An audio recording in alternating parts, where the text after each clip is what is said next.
চলো বন্ধুরা, আবার একটা নতুন রেসিপি নিয়ে তোমাদের মাঝে চলে এলাম।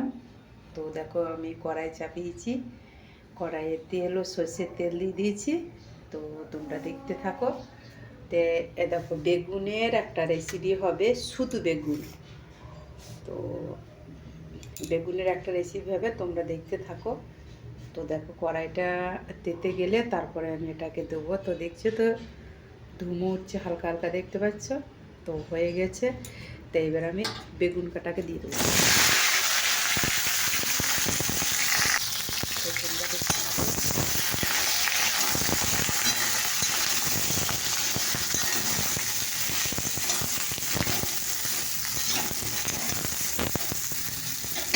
তো তোমরা দেখতে থাকো। তো দেখো, এখানে সর্ষে বাটা আছে।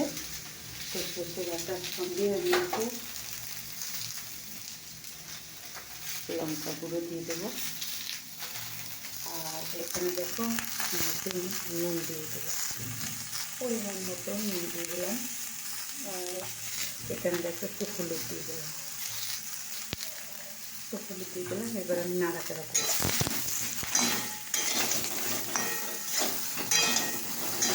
এটা একটু নাড়াচাড়া করবো।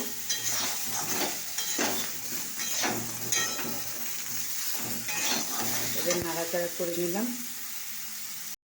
তো দেখো, সর্ষেটা আছে, এবার আমি দিয়ে দিলাম, জল দিয়ে দিলাম। একটু দিতে হবে জল। তো দেখো, আমি জল দিয়ে দিয়েছি।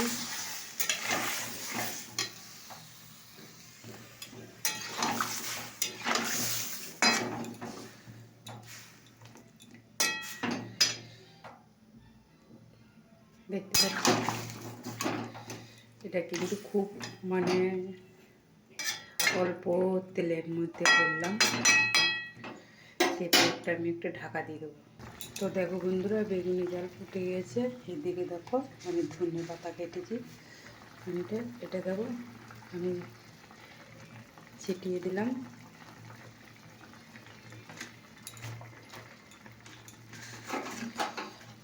দেখতে পাচ্ছি, ছিটিয়ে দিলাম।